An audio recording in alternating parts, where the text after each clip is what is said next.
maybe. Yep, there we go. It's always these headphones. Hello, everybody else. If you guys would like to turn your cameras on, you're more than welcome to. Sometimes, just from previous meetings, they're automatically set to be off. For now, I'm just going to turn mine off, though, while I'm getting people logged in and all that good stuff. So we'll be around.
Hi, Mikey.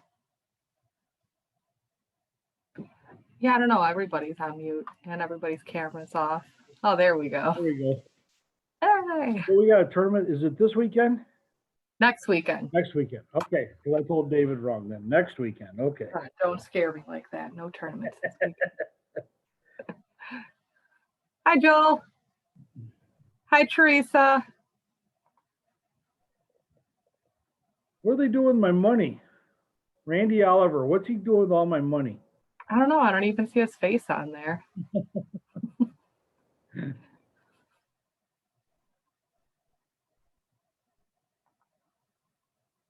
Did it automatically have your camera turned off when you tried to join? Oh, here's another one. Oh, there we go. I had mine.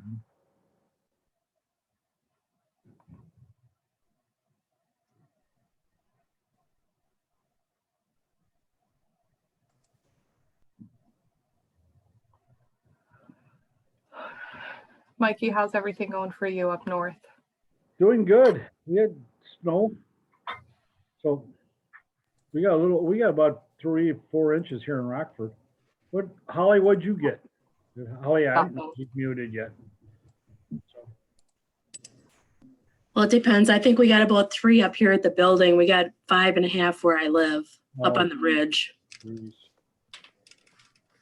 Hope we're done with it. I'm sick of I sure hope so.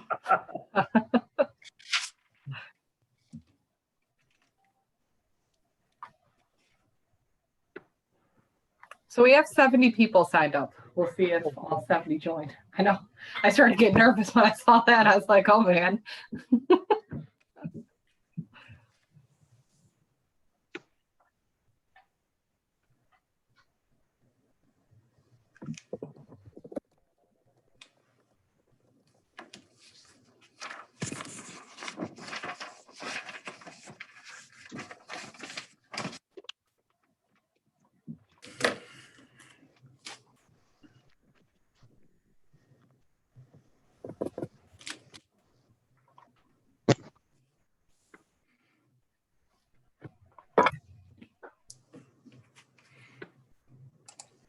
Can everybody hear me now?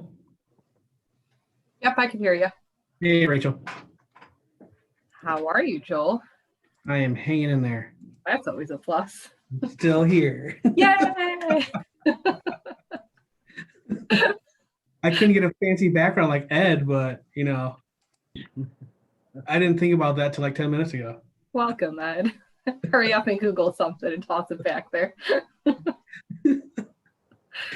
I don't know where Oliver is, but he has some money as his background, so that's always nice. Hi, Nate. Hi, How are you? wonderful, thank you. That's good. Wasn't very convincing sounding, but I'll take it. You look, yeah, that looks better. You smiled. Lee. I was Right. gonna say his face said all the excitement in the world. I don't know what you're talking about. Right. We've gotten 9 inches of snow here in the last 24 Oh, hours or so. My God. Sounds wonderful. Look at that, Mikey. And we were complaining about our little bit that we got. I was arguing about an inch. I guess I won't argue about an inch. No, I'll take it.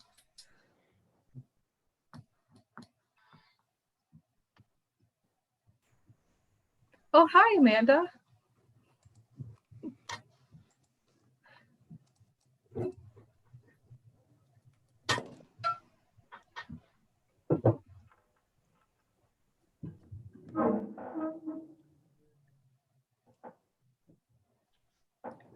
Right, so we've just got about 3 minutes till we're supposed to start. I'll give it 5 more minutes. So any last minute bathroom breaks, grabbing coffee, or if we moved on to water finally, or something harder, that's fine too. I don't know where you're all at on this Tuesday. Or if you want to go continue shoveling your driveway. Right, that too. You got 5 more minutes.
Hi, Wendy.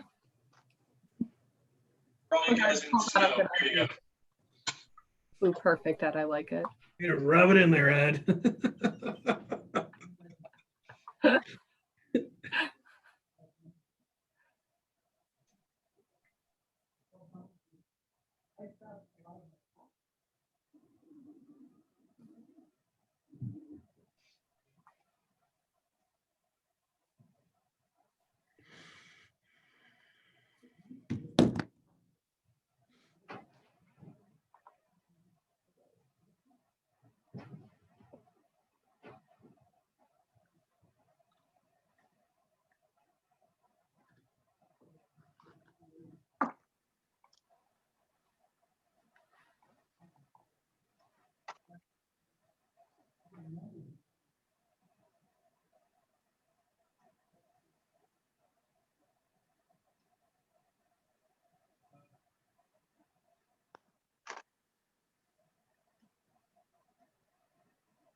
Michael, did you get your straps back? I think they came in. Okay, good. I'll look. I haven't been in it back for a little while. I've been busy.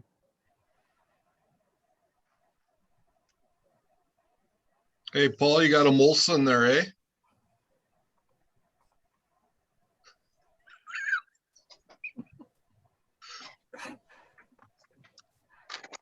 Paul, you got to unmute. I just did. Does that work now? Yeah. Yeah. I got my Kansas City Chiefs blonde ale here.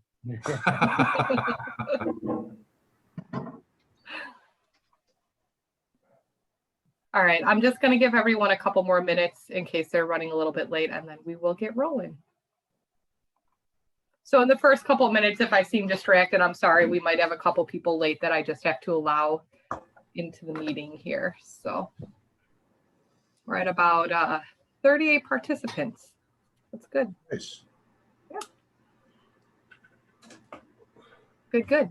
So I'll get started off by introducing myself. Hello, for those of you who don't know me, I am Rachel, and I work here in the NDA office.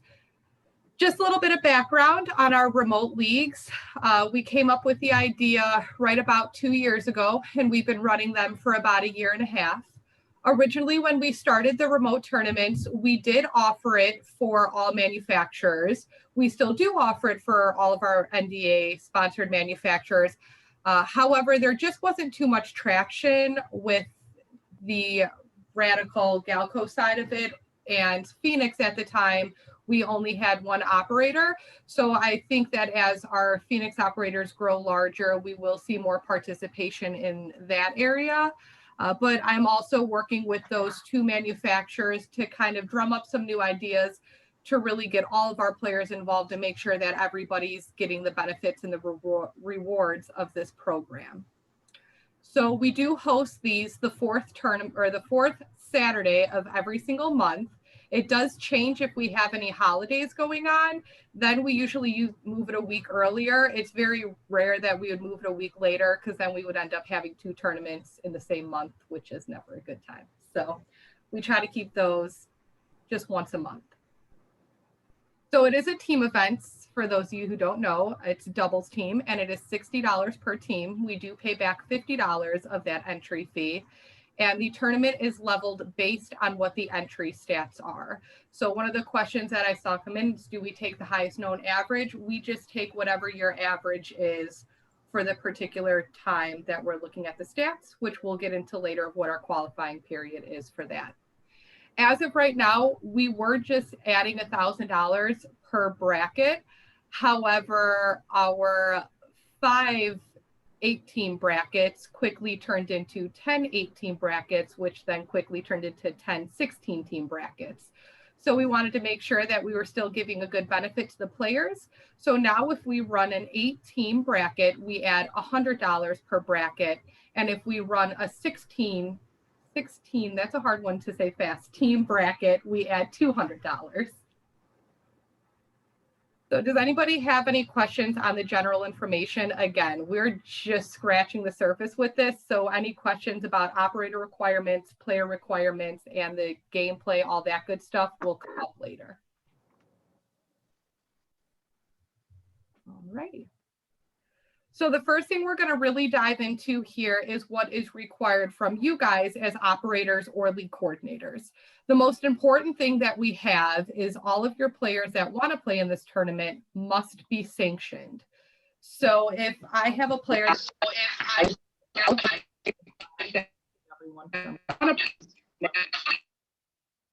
okay. So if I've got a player that wants to sign up, one of the main questions that we get often is, I have a player that's registering for this tournament and they cannot find themselves. That is going to be because they're not sanctioned under you. We've been working with CompuSport to really make sure that all of this is perfect and we're not having other discrepancies. That is now the only reason why your player will not show up in CompuSport when they're starting to register.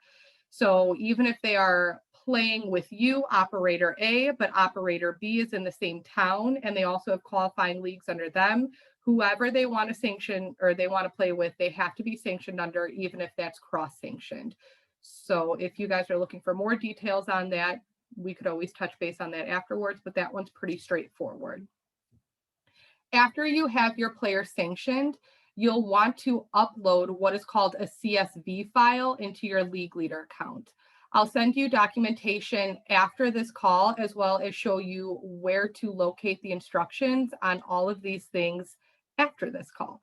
So when uploading the CSV into League Leader, that is going to take all of your player sanction numbers that you have in CompuSport and link it with all of their information in League Leader. So when I send all of that good information to Mikey up there, he could pull me a nice report with all of your current player stats on there for those who are participating in our tournament. These are some of these items you're going to notice are very strict to Arachnid boards only. Again, when I'll be working with Ed here on our Phoenix requirements, I'm sure for our Phoenix operators or those of you that also have Phoenix boards, you'll have a couple of different requirements to meet. The next item that you're going to want to get and send to us is the consent form. This consent form is just allowing us and allowing Mikey to pull those stats from the League Leader account and use those in the tournament.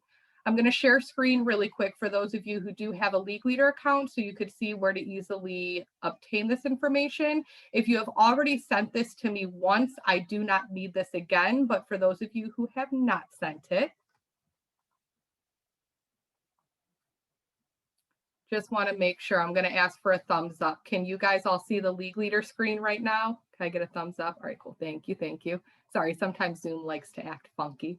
So we're going to make sure we're on our home screen for our League Leader account.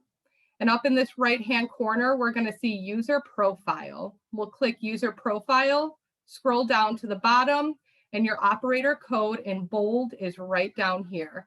Again, your operator code is not what you have in your CompuSport account linked with the NDA. It's what is in your League Leader account under User Profile. So that one wasn't too hard.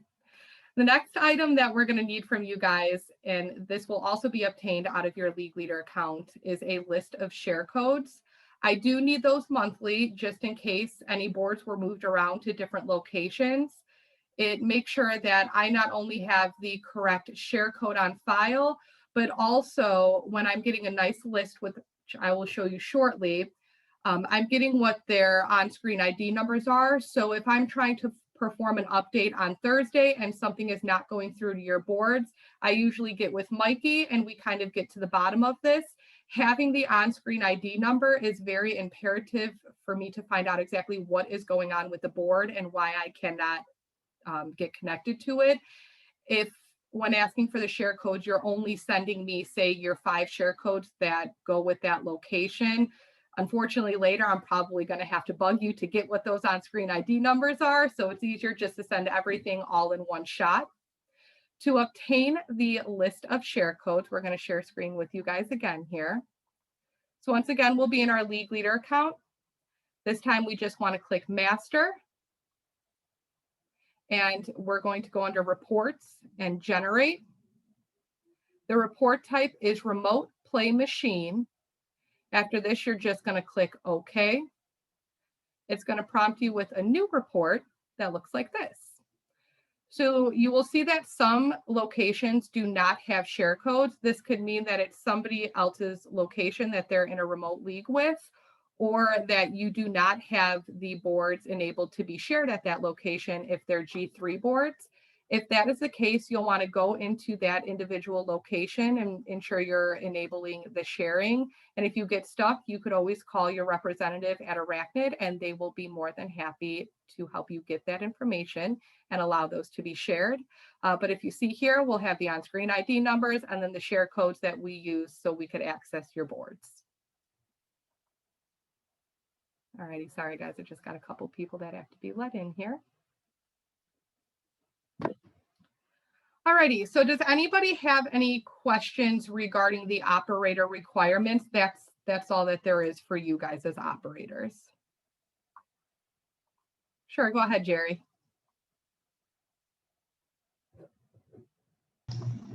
Yeah, you said that when Mike's going to pull up the stats to send back, to put in, does it have to be an active league or can it be a league that's in the past?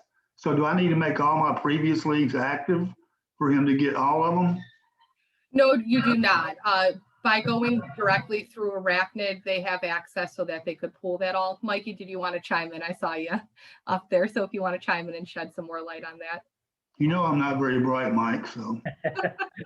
No, well, we can grab, when we reach in, we grab all of your stats from back, we go back probably 2 years.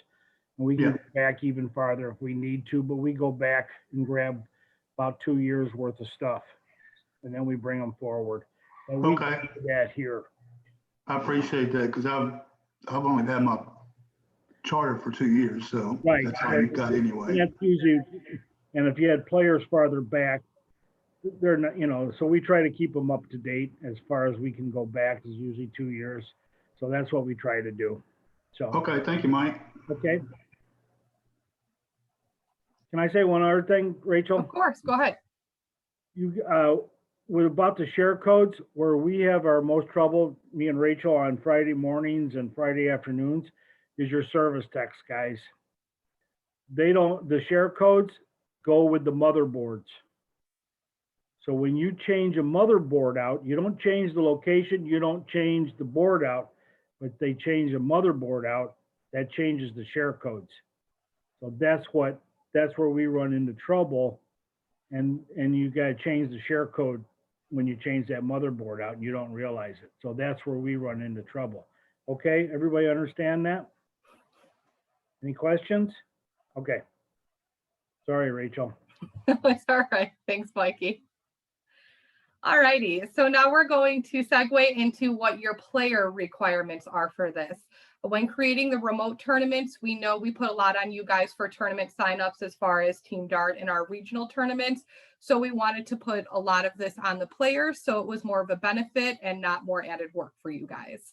So again, the main thing, they must be an NDA sanctioned player. So they do have to pay their $8 to you and become a player.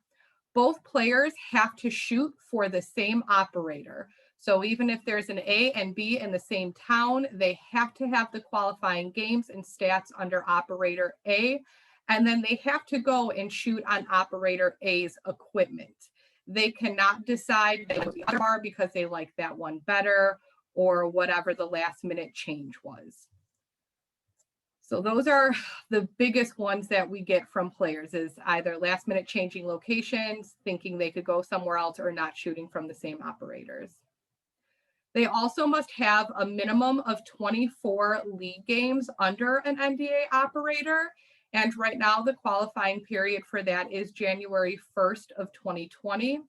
And it's only 24 games, so that's pretty easy. If you do need additional time for those stats due to COVID, we are willing to help you out a bit. If you have some players that haven't been able to shoot in a league because of COVID, we could date back further for you. Like Mikey said, they could pull up to 2 years. So don't feel bad asking and reaching out. However, we do like to try to use the most up-to-date stats as possible. Again, COVID's kind of put a wrench in everybody's plans this year. The other 3 items that's very important for the players to have is a PayPal account. This is how they are not only going to pay for their tournament entry, but also receive a payout if they place in the money winnings. Next is the Microsoft Teams app. A lot of people do have this already for work and things like that. It's what we use for gameplay communication. It is a great source of communication. Last month was our first time using it. The players absolutely loved it. It was very user-friendly. We just had a couple of issues, but it was more on the user end where for some reason they created an account and forgot their password, something like that. Nothing was actually with the app specifically, so that's been wonderful for us. They could also make phone calls to us and to each other as players to talk things out instead of just texting it to each other. The third item they're going to need, which is pretty obvious, is a CompuSport account. So this is going to allow them to register for the tournament, as well as keep up with the bracket on game day and advance themselves in the bracket, because that is something that they are responsible for. Both players on the teams do not need all of this. Only the team captain is responsible for those 3 apps. Does anybody have questions about the player requirements? Alrighty, Evan. Hi, sorry. Would you mind just elaborating just a tiny bit more? I was just a little confused on a player being able to play on a machine that's owned by the same operator or at the same location. I was just a little mixed up by what you meant there. Sure.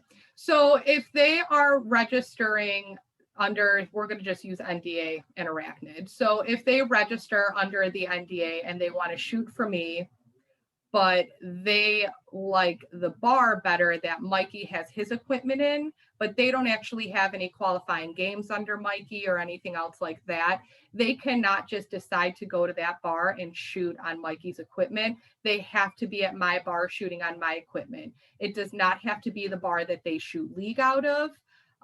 You know, some of you guys have locations that stretch half the state, if not the whole state. They could go anywhere as long as it's your actual equipment. Okay. Yep. Thank you. No problem.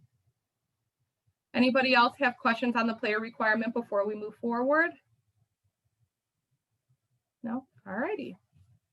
So next I'm going to share my screen with you guys to show what it's going to look like from the player's end when they do register. I get a lot of questions from operators. What are they seeing? Because obviously you guys don't see it because we tried to take that away from you guys. So I am going to share my screen right now. There may be a couple additions within the next upcoming months as we're working with CompuSport to really perfect the registration process, but nothing major is going to change from this process.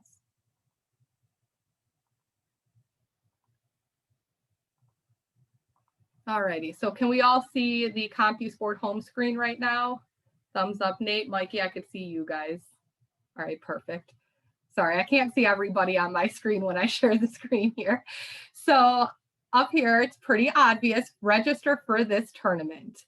So this button is only going to be here when the tournament is open and able to be registered for. If they are calling you on Thursday night and they're saying, I can't see the registration button, it's because it's not open yet. So Friday morning, this will be open. They simply click register for this tournament. To register a team, click register a team. First thing they're going to do is they're going to add their players. So this is where the player would maybe call you and say, I'm typing my name in and I can't see it or I can't find it. Help. They have to be sanctioned. We even have it right up here for them that they must be sanctioned. And if they don't see themselves, to contact their vendor to get sanctioned. Sorry, the internet's going a little bit slow here. All right, so Dustin is somebody who has participated in our tournaments in the past, so we're going to use him for an example. It automatically pulls up which operator he's with. We're going to just fill in some basic info here. So their regular email address and cell phone number. The cell phone number is what we use for the Teams app. So it's very important that they are writing in the correct cell phone number. I do a lot of checking as they are registering. So if there's ever an issue with a number or an email, I usually know it within about a couple hours of them registering. And I'll either reach out to you as the operators or try to get a hold of them a different way to get the correct information. So their payment email may be different than their regular email. The payment is what's going to be linked with their PayPal account. We know sometimes husbands are using wives' information or vice versa. They may use friends and family. So we just need to make sure that that payment email is what is linked with their PayPal account. After that, the location and bar name. It's not really imperative that we know what state or city they are in, though some players do put that in, but we just need to know which bar they are. Because what I'm looking at on my end is I would look at, okay, I have Dustin shooting out of Encompass Vending, and then whichever location he has, I will then visit Encompass's share code list and make sure that we're matching that up correctly. So once we have all of the information in here, we're going to just simply add that player.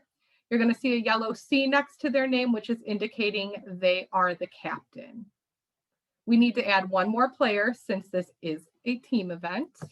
So let's just add Dave in here. You're going to notice that Dave does not have all of the other information that Dustin had earlier. And that is because Dave is not a team captain. He is just a player. I'm sorry, I'm not sure why the correct Dave isn't coming up.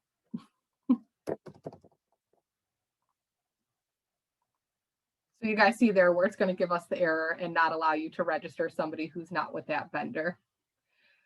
So after that, we're normally going to have 2 names up there. I'm sorry, guys. I'm not sure why Dave is not coming up. I do know CompuSport is doing some updates to this right now as we speak. So it may have to do with that. We may be seeing that on the back end here.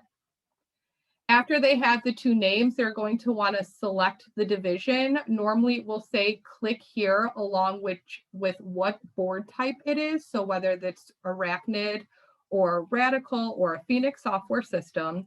And then it's also going to say for what month it is. This is probably the second most frequent question we get asked from players is I see the division, but it's not allowing me to accept. They actually have to physically click that so it stays highlighted blue. The accept will then highlight white for them. Click accept. We're going to just try to add Dave here one more time to see if we could get this to move forward, hopefully.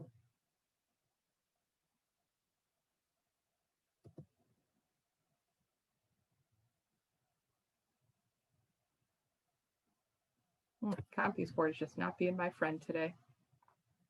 Oh, there we go. Slowly but surely we got there, guys.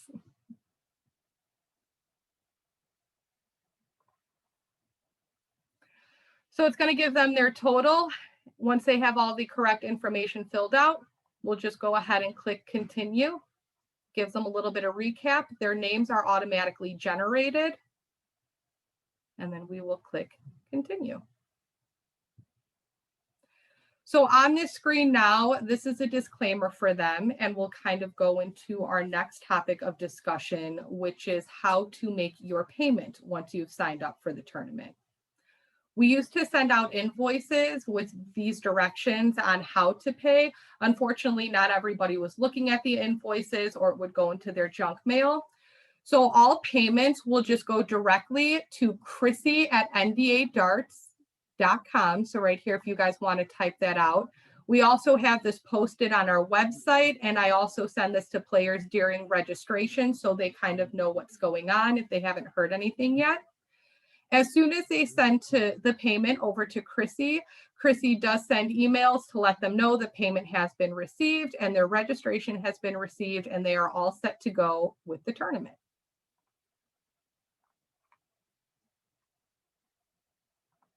So does anybody have any questions right now on how to sign up for the event or the payment process of the event? You could either just unmute yourself, or if you want to stick your hand up, either one. No? All righty. So next, I'm just going to cover a couple of basics of tournament day and what your players could expect for that. So the divisions and our Microsoft Teams app are going to be live on Friday by 5 p.m. We allow ourselves enough time to get our work in, to double check everything, ensure that it is all in there accurately. We do not make the brackets live until 1 hour prior to the event.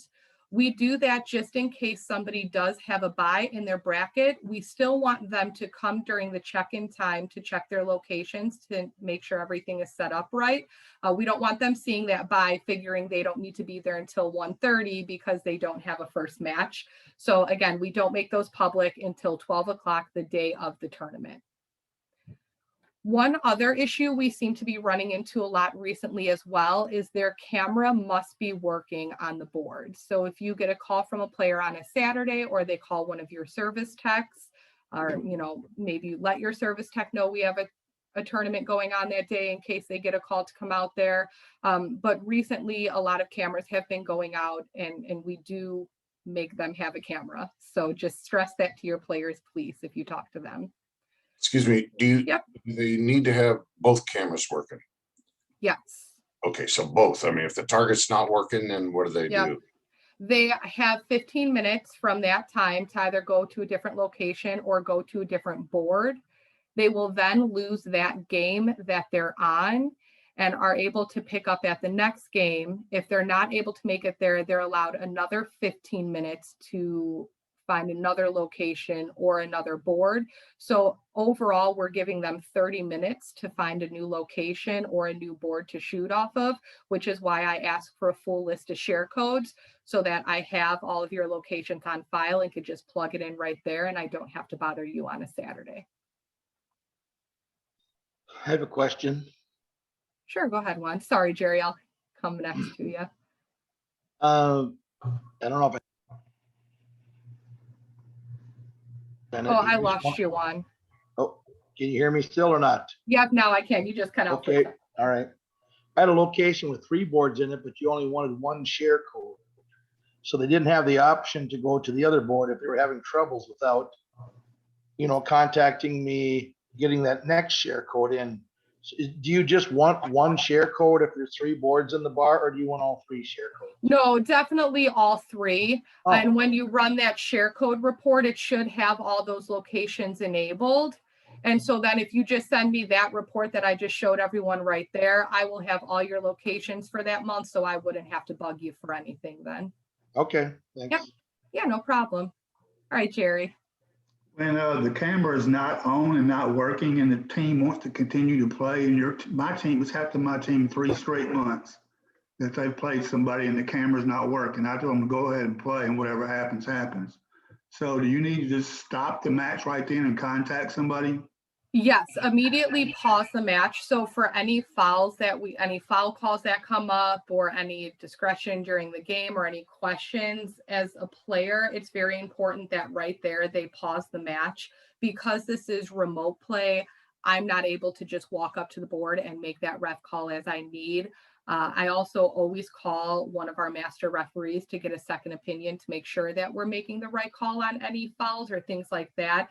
But it is very important that if there is issues with the internet and that's preventing the camera from working, or just the camera not working, pause the game and let me know immediately.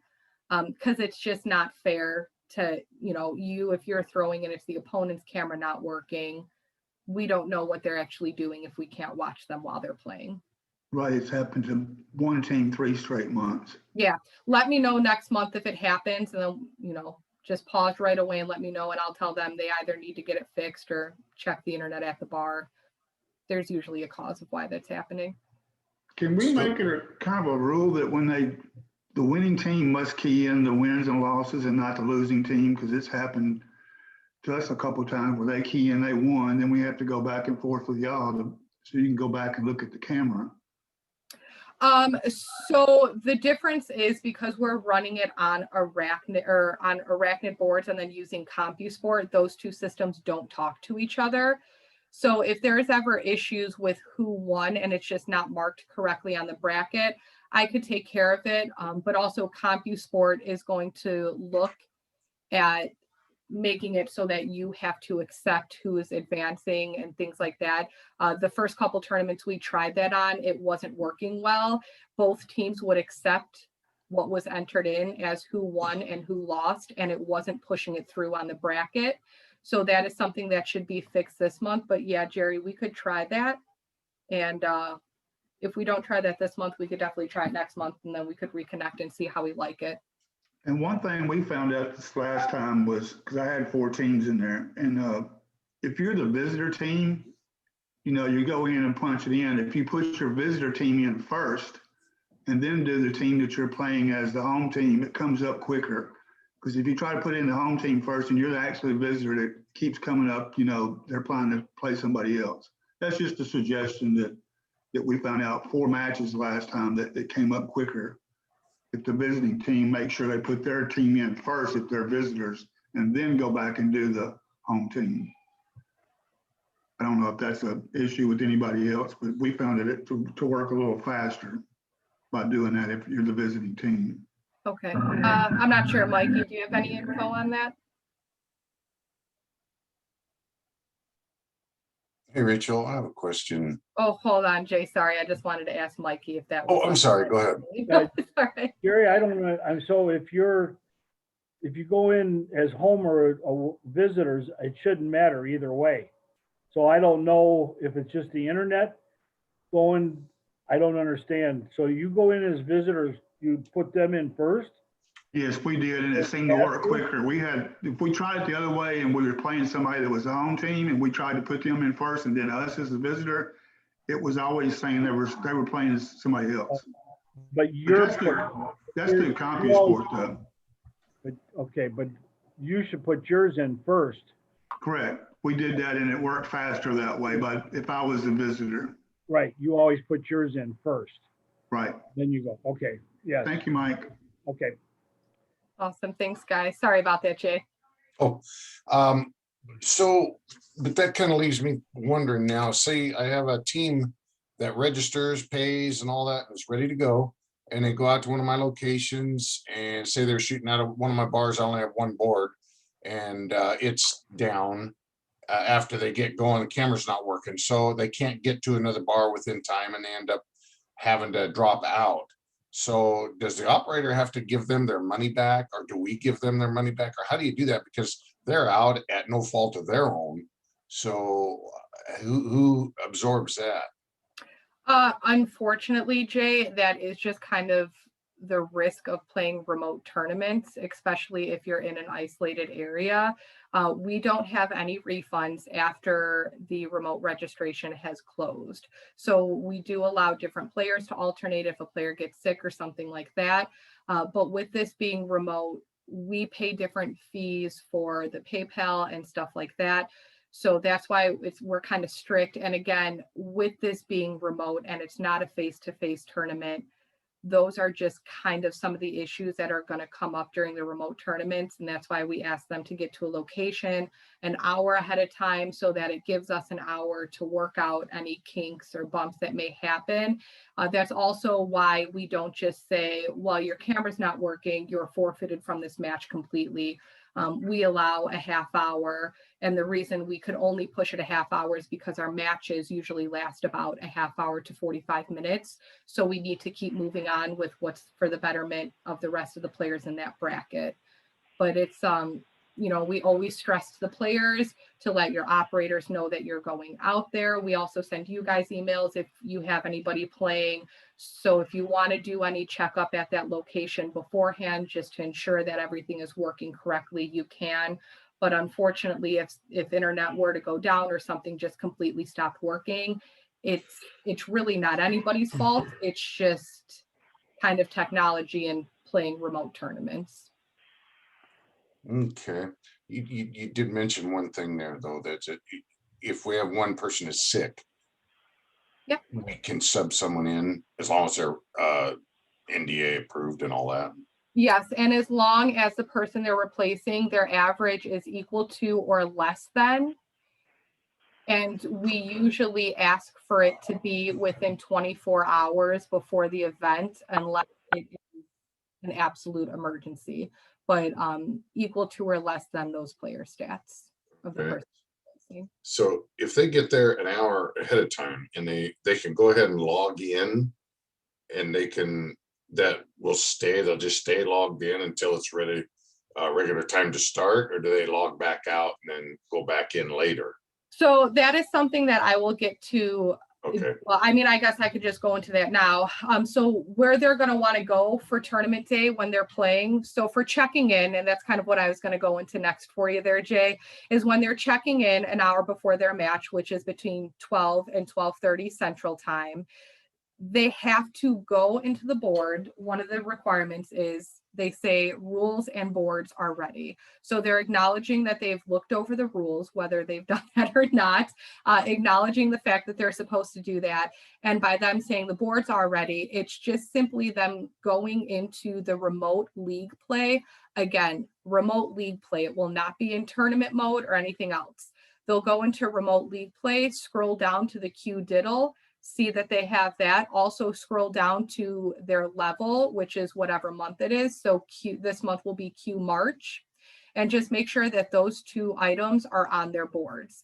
And that, again, we push all of this communication out Saturday morning to your players with step-by-step instructions so they know what to do in each level. I know Jerry's played in a couple of our tournaments here, so he sees the communications that go out on Saturday mornings. Okay, so after they check in and they acknowledge that the rules and the boards are ready, That's when we get into gameplay. And again, all gameplay starts at 1 p.m. The one and only time that you would be forfeited out of your match 15 minutes after it started is this situation.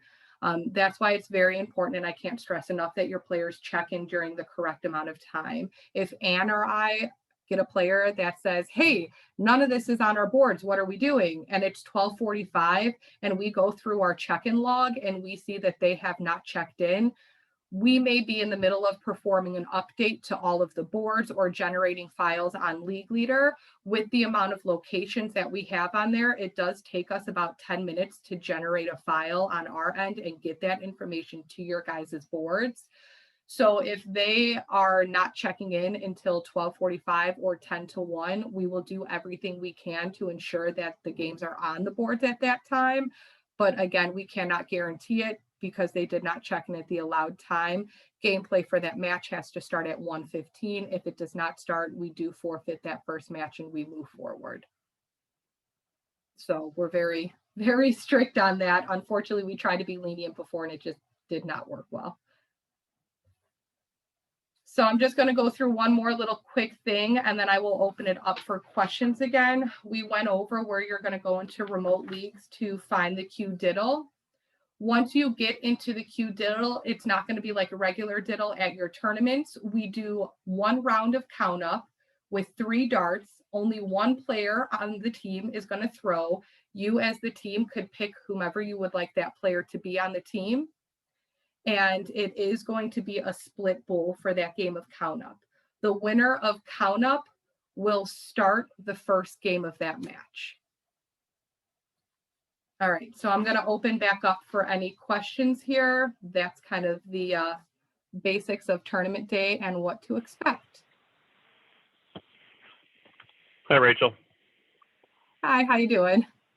Good, it's Kevin. Hey, Mike, is there any kind of error that comes on? I know if a marquee light doesn't come on, it'll show an error on the board prior to you putting your money in. But after, it doesn't show an error if a camera is not working, correct?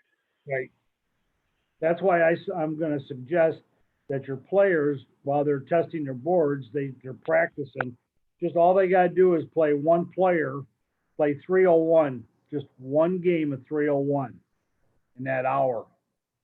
So just play one game of 301 while they're practicing, because that shows you the cameras right away. You'll know an hour ahead of time if they're checking in or whatever, because it'll show both cameras right away if they're up. Perfect. That way they know. Plus, we're working on to where you're going to have a test. So hopefully we'll have that so you can have a test so the players can just go up and hit it and the cameras will show up for them. So we're working All right, on great idea. So, okay. Thanks, Mike.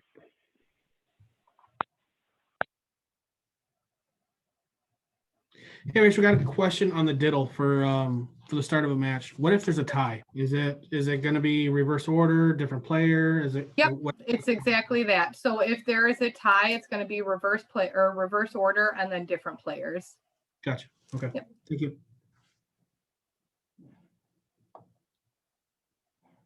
All right. Anybody else, or are we feeling pretty good?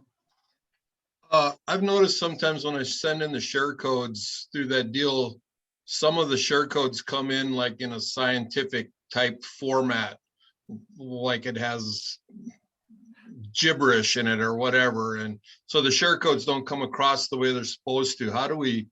Is there a way to fix that? Is there a way to save it, Mike or Rachel, that it doesn't happen that way?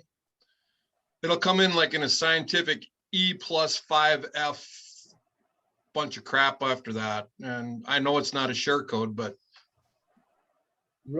I've never seen it. So send it to me if you get it, really, because it should be a C. It should be a C with a letter in it, or just 5 numerals, a C, or an A or whatever, and then numerals, and then end up with a something, like you see them. But it comes up with gibberish. Well, Yeah, it comes up like a scientific, it comes in like a scientific type Like equation. Yeah. Have you seen them, Rachel? Yeah, I have. I usually just ask them to regenerate a report and then it comes up better. But Mikey, I'll send you some examples. I really haven't seen that. So That's when it opens up in Excel. Right. Like when you open it up or save as Excel or whatever option that is, that's where it comes up. Okay, so I can open up, I'll open some of them up and look. Yeah. I think if you save it as a PDF, I think it's fine. Okay, that's all. Okay, I'll look for it then, see if we can find it. We're not that smart. Well, Nate, you usually send me everything, so.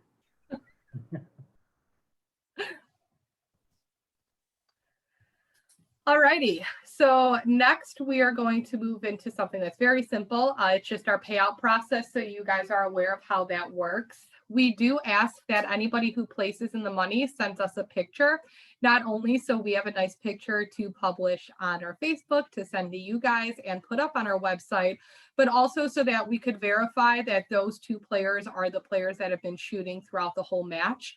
The more eyes, the better. It helps when your face is plastered on the internet. It prevents a lot of cheating.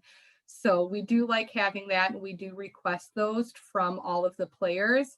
They kind of get a one strike warning if they're playing for the first time and they win money and they don't send us a picture. We let it slide. But the second time, according to our rules, we do not send payouts unless we have a team photo. So after they have done it once, we will hold on to that payout until we get a team photo. Just so you guys are aware that that's how, we kind of do things in case you get questions from your players. And also the payouts are sent out on Monday via PayPal to the team captain with the email that they signed up on file. So next we're going to go into the website, but just really quick, stop it one more time for questions. That one wasn't too hard though. Joel. Alrighty, so a lot of our operators and league coordinators are not aware that Kimmy has worked very, very hard over the past year developing a really nice new website. It's still under construction as we continue to add to it, but I did just want to show you guys every single thing that we covered today in the order we covered it is available to you on our website, along with all of the information that your players are going to need, which is great because you could always just copy our website link and refer them straight there.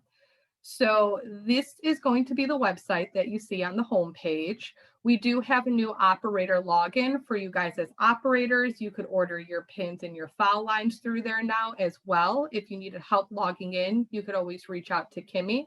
She'll help you out with that. Under our events section, we have every single event that the NDA hosts. Obviously today, we're only going to look at our remote tournament section.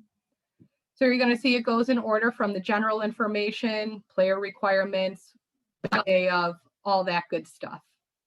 So when you click your operator requirements, because we did go over a lot of different forms to be filled out, a lot of different instructions on how to pool things, all of that is right here for you. So if you click right here, it's going to take you to a nice permission slip. And also if you click on how to run the share code list, we typed up some nice little instructions on how to run that for you. So don't feel like you had to memorize everything that I talked about today. It is all right here on our website for you guys. And if you scroll to the bottom, unfortunately, we are not able to upload pictures yet, but Kim is working with our website designer to get those up. Each month we publish who the winners are, along with what place and where they are from, so that you guys get some recognition as well for sending those players. We do send this out in an email format as well as we post everything on Facebook. So if you ever want to use any of the pictures from the wins that your players had, things like that, feel free to help yourself. You could also contact myself or Kimmy for any of the pictures that we took. How many places do you pay out? In an 8 bracket, we only pay out to 2nd place, and in a 16 team bracket, we pay out to 4th. Yep. Okay, great. Thank you. Mm-hmm. So one other item I wanted to shed light on is our monthly raffles that we do. Majority of the time, we do 1st through 3rd place for a monthly raffle. We try to keep up with any holidays that may be in that month. February was a fun one. If you dressed up in a Valentine's Day theme, you got entered into a raffle. we do kind of miscellaneous items every time. Our March raffle first place winners, and this is for each player on the team, will get a $75 gift card to A to Z. For second place, each player on the team will get a $50 Flashpoint Design gift card. And third place will get a free team entry into Team Dart. April, in light of Team Dart, we have a big promotion, and first place for the raffle will win airfare up to $300 each player to use towards going to Team Dart. Second place will be free hotel rooms up to 5 nights at the Westgate during Team Dart. And 3 will be a free doubles entry to Team Dart. So anybody on this call that does have some players that'll be heading out to Vegas here in June, definitely let them know about these free promotions. I mean, for $60, they have a chance to win, you know, their flight for free, a couple of free room nights, or even a free entry on site. So that would be kind of fun for them to win. Okay, so right now I'm going to open up the floor to just any general questions you guys may have. One thing that I did get a lot in the registration question is just how to run remote tournaments in general. That is a very, very big bite to take off of this. Our webinar would end up being a lot longer than an hour. So if you are going to want to run a remote tournament in the future or anything else like that, please feel free to either call me or email me. I will be more than happy to help you.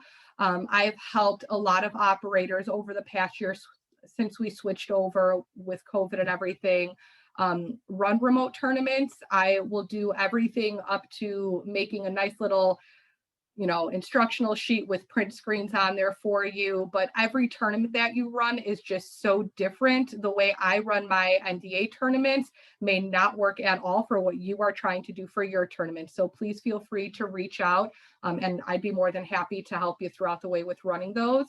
On the 30th of this month, so March 30th, same time at 1 p.m., we are going to have a remote league webinar. So we will have Ed McCamick with Phoenix Darts, Mike Gannon with Arachnid, myself. We're also going to have Blake LaFleur, who is an operator up in North Dakota, who's running a great remote league program, on our call as well. We just kind of wanted to go over some of the differences, as well as what you could do to promote your remote leagues and really how to get those going and growing. So opening up the floor to questions, feel free to unmute yourself, put your hand up, and we'll help you out.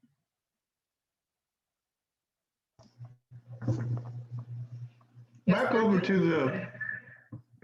the tournament registration where we give a consent release form and we sign that. Will we need to do that every month? No, I know the share code, but just the one time for this consent form. Yep. The consent form is just the one time. As soon as I have access to your account, then we just have that on file and we're always good to go.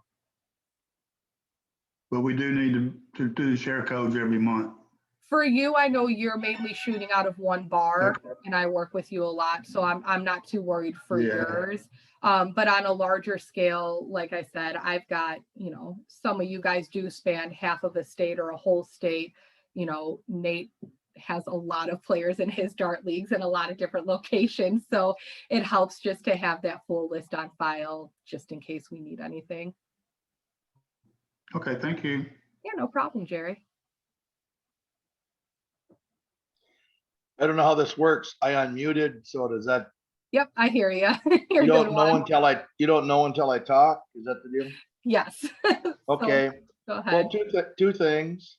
Mhm. If you've already played one tournament, we've participated in it, so I can assume you have the consent form. I do from you, yep. Okay. And number two, is this video available again when we hang up and get all done? Can we go back and watch it again or no? Of course. Yes, I have it recorded. So we will put that up on our website, and I could also make sure to send you the link too if you wanted. Yeah. Yep. Super. Thank you. Perfect. No problem. So one thing on the share codes now, do we just download that and save it as a PDF and email it to you? Yes, PDF is the best form. because then I could also pull it up on my phone if I need to, but I prefer getting the PDFs if you could send that, yes. Okay. And like Nate said, sometimes you get the weird equations with the Excel format, so. Go ahead, Joel. So for the raffle, the prize you're giving away, the only way to enter that is placing in the tournament, in the remote tournaments. You do not have to place, you just have to play. So it's for all participants. Yep. So if I have just a player who says, you can't just buy a spot, correct? You have to actually participate in the tournaments. Yes. Perfect. Thank you. No problem. Hi, Fred. Hello. I think I've asked you before, but is there going to be a way for us to see who is registered prior to the tournament? So eventually we will get there. Yes.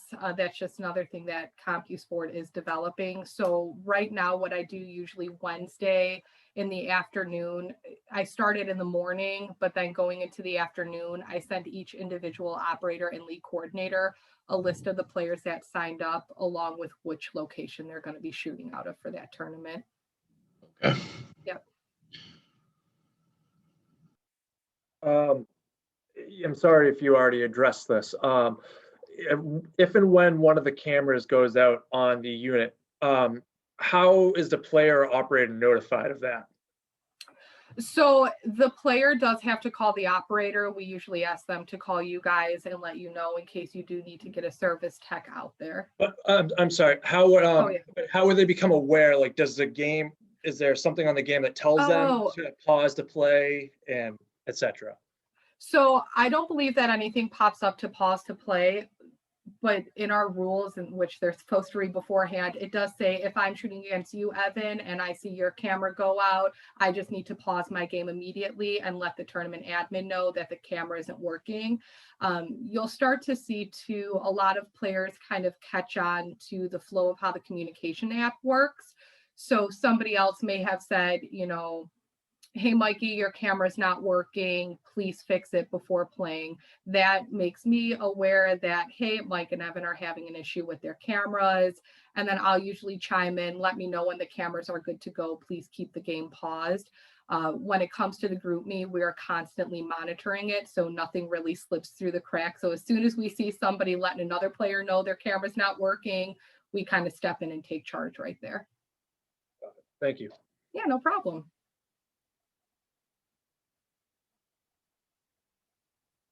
All righty, anybody else? Awesome. Well, thank you guys all for your time and joining. I hope you learned a little bit from this.